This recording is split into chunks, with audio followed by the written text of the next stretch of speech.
Hello and welcome to my latest Mythic Plus dungeon tanking guide. In this video I'll walk you through the City of Threats, focusing primarily on key tank mechanics and important things to keep in mind. I will show you a route that gives 101% completion, and it may not be the most optimal, but it's the one I find works best with pugs. I'll break it down to pack by pack, explaining new mechanics as we encounter them. Keep in mind that just because you can tank it, it doesn't mean the group can handle it. When running tougher content with pugs, start slowly and take it pack by pack to see how the group performs. Trust me, they'll let you know if they're ready for bigger pulls. Starting the dungeon, you can skip the first two mobs, since it can become messy if it's not interrupted well. With pugs, you want to start out as clean as possible. Before you pull the first pack, if you have a rogue, priest or engineer in the group, this person can interact with the image of Queen Ansarak. This gives the group a stolen power buff, granting 15% increased healing and damage done, and movement speed increased by 50%. The first pull consists of two Sareki Silk Binders, casters whose key ability to interrupt is Silk Binding. This slows a random team member and stuns them if successfully cast. The two Sareki Venom Blades apply a stacking poison debuff with Venom Strike, which should ideally be dispelled. If not dispelled, be prepared for some heavy incoming damage, so keep your defensives ready. The second pull is a huge Royal Swarm Guard who affects players with Ravenous Swarm, which the healer needs to heal through. The more self-sustaining you are on this one, the better. It also does Earth Shatter, a huge frontal in a random direction that needs to be avoided. Next up, you take the patrol together with the solo binder, which ideally should line up nicely when running up. Same mobs, avoid frontal and interrupt the silk binding. This next pack can easily overwhelm a group in higher keys. You'll face two silk binder interrupts again, along with the new mob, the Herald of Ansarak. When you pull, the Herald will immediately cast Twist Thoughts, which must be interrupted. By doing so quickly, you can neatly stack her between the two binders. Twist Thoughts deals heavy damage and leaves shadow pools on the ground, making movement difficult. This is the most important interrupt of the pack and should be your responsibility as a tank. It's a good idea to announce that you'll handle it and leave the other interrupts to the group. Finally, the Herald will cast Shadow of Doubts to a random party member. This is a preview of the upcoming boss mechanic. When the debuff expires or is dispelled, it shoots out 4 shadow orbs that can stun other players if they get hit, so be mindful of positioning. For the next pack you can backtrack a little, since from this angle you can start with the silk binders and have the melee portion of the pack move towards you. Interrupt the bindings, avoid the earth shatter and rotate your defensives, since the swarm debuff and silk binders together can strain the healer a little bit. For the last pack before you pull the boss, you will have to deal with the two big ones together, the Herald of Ansarak and the Royal Swarm Guard. Again, make it your job to interrupt Twist Thoughts and play defensively to lessen the strain on the healer. Once there's only one mob left and the group is stable, feel free to pull the next set of scare reps to be a bit more efficient on time. The first boss, with Chains of Oppression, traps you in a small circle that you cannot leave without taking unnecessary damage and being pulled back in. Position the boss on the side to give your group more room to move. The group needs space to handle 2 Shadows of Doubt, similar to the smaller mobs, which fire 4 shadow orbs that stun anyone hit. As the tank, try to stay still as much as possible to help your team anticipate the orbs, moving only to dodge them. Avoid the frontal attack called Terrorize, or when the boss casts Vociferous Indoctrination. This ability channels large AoE damage and leaves a growing hazardous area behind.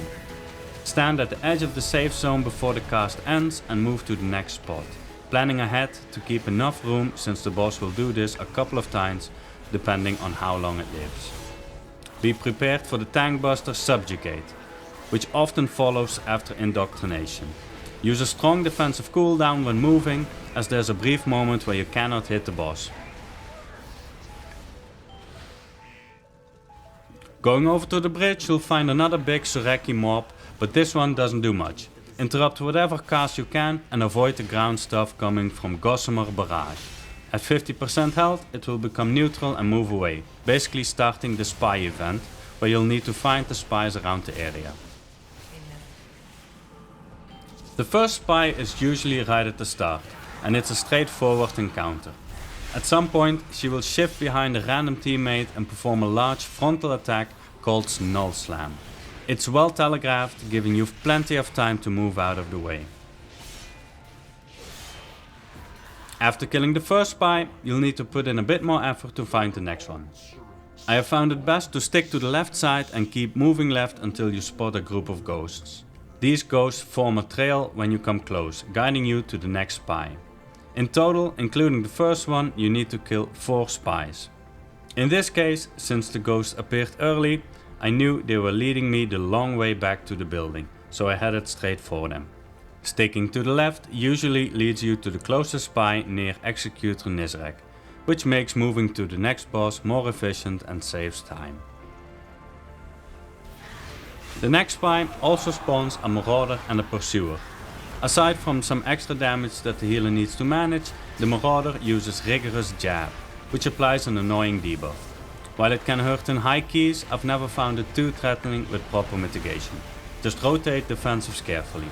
I usually have major cooldowns ready for about 2/3 of these spies, just like the team, so they tend to go down fast. Also, make sure to avoid the spy's Null Slam.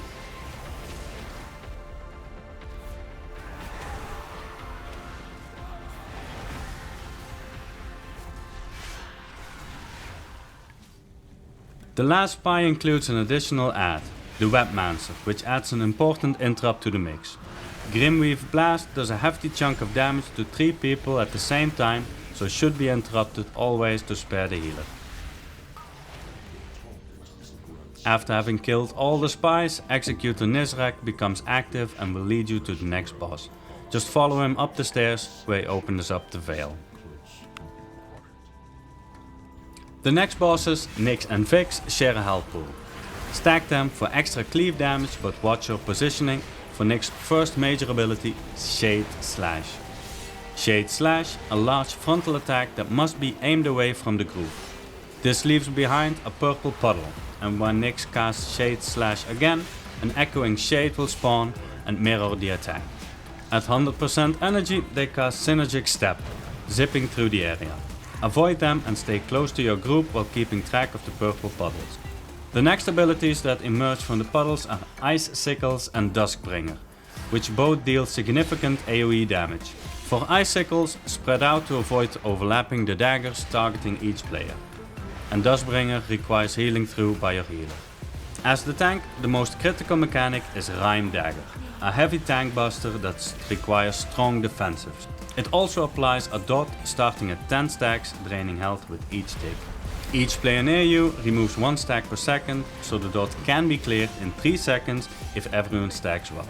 Position yourself near the group, but away from the purple puddles to avoid accidental separation, as a second Rime Dagger will follow shortly after the first.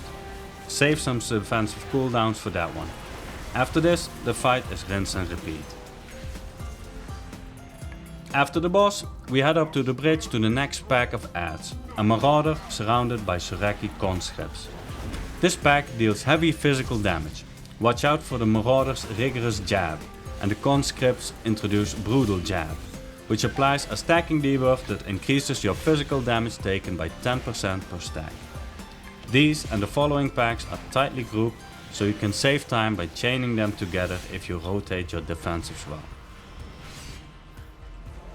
The next pack basically is the same thing with fewer physical damage to mitigate. With 2 pursuers and the stacking damage over time on you, this can strain the healer a little bit more because of the additional group damage. But nothing too difficult to handle here. Keep an eye on the healer's mana when chaining these packs together. For the pack after that, the pursuers make way for 2 Webmancers. Again, we've seen these mobs before. It is important that you and someone else from the group interrupt Grimweave Blast. The Marauder will probably be the only one alive at some point, and if you can manage the additional stacks, you can chain pull the conscripts to be efficient on time and percentage. The last big mob before we head into the building is Royal Venom Shell. This one does the same Earth Shatter frontal as the ones we've encountered at the start of the dungeon. Next to that it does Venomous Spray, doing some AoE damage to the group that the healer needs to heal through and some patches everyone needs to avoid. Going into the building, we encounter an unstable test subject surrounded by a few skittering assistants. The big mob does Dark Barrage, just more stuff to avoid. Ideally, the group stacks up a little bit more for maximum cleave and healing since the assistants charge towards random group members. The next mobs in the hallway are Sureki Unnaturalers. They cast Void Wave, which damages the entire group and knocks everyone back. In this hallway, with all the eggs that hatch when touched, this becomes a time waster. So Void Wave needs to be interrupted, stunned or silenced. I opted for a large pull, expecting we could chain enough AoE crowd controls to burst them down before any cast would get through. Make the boss appear by killing all the congealed droplets in the room. Nothing special here, they don't really do anything. Now, the Coaglamation.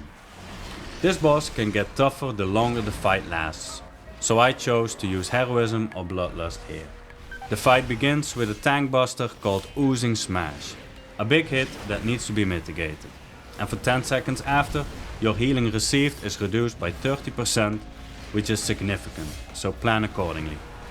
The main mechanic is Viscous Darkness, which knocks everyone back and spawns dark orbs from the edge of the room.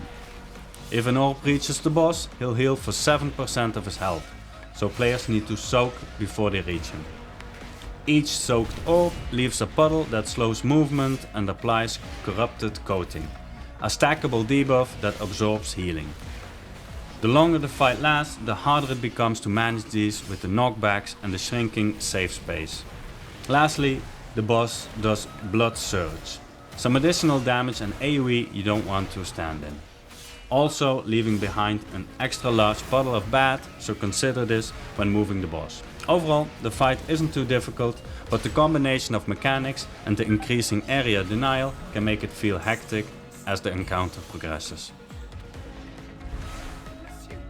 After the boss, run up the stairs you came from and kill the 2 remaining Unnaturalers before heading into the last boss room.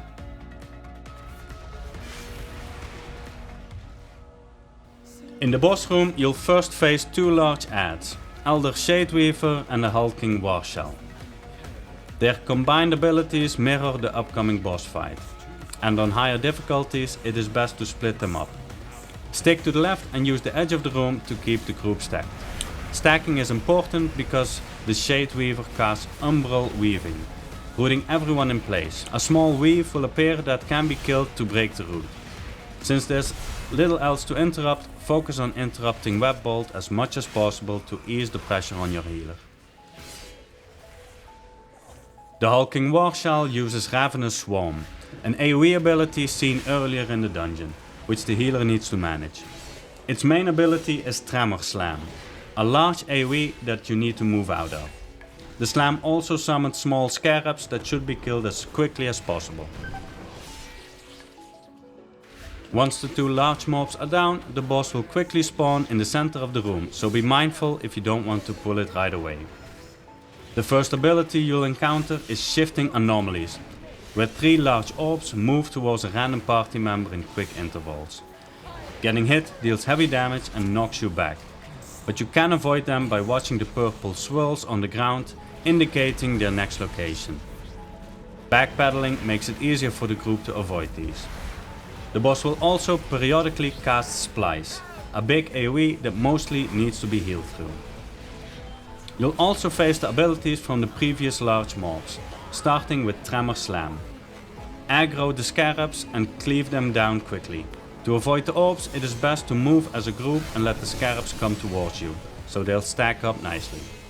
Shortly after Tremor Slam, the boss will cast Umbral Weave. Just like the Shadow Weaver, stack up to handle this quickly, as it can get tricky with the moving orbs if players are rooted while being targeted. For the main tank mechanic, process of elimination. The boss places a large circle around you that kills everyone nearby, while the 3 orbs slam into you, dealing heavy damage. Use major defensive to survive this. If possible, move out with a defensive, and if not, coordinate with the group to quickly move away, so you can keep hitting the boss. In pugs, this can be tough to coordinate due to the limited time to react. Other than that, it's just rinse and repeat until the boss is dead. That brings us to the end of this guide. It took me a little longer to make this video as I've been quite busy outside of the game, so I appreciate your patience. I hope you found this video helpful or entertaining, and if you did, please consider liking and subscribing so you don't miss any upcoming content. See you in the next one.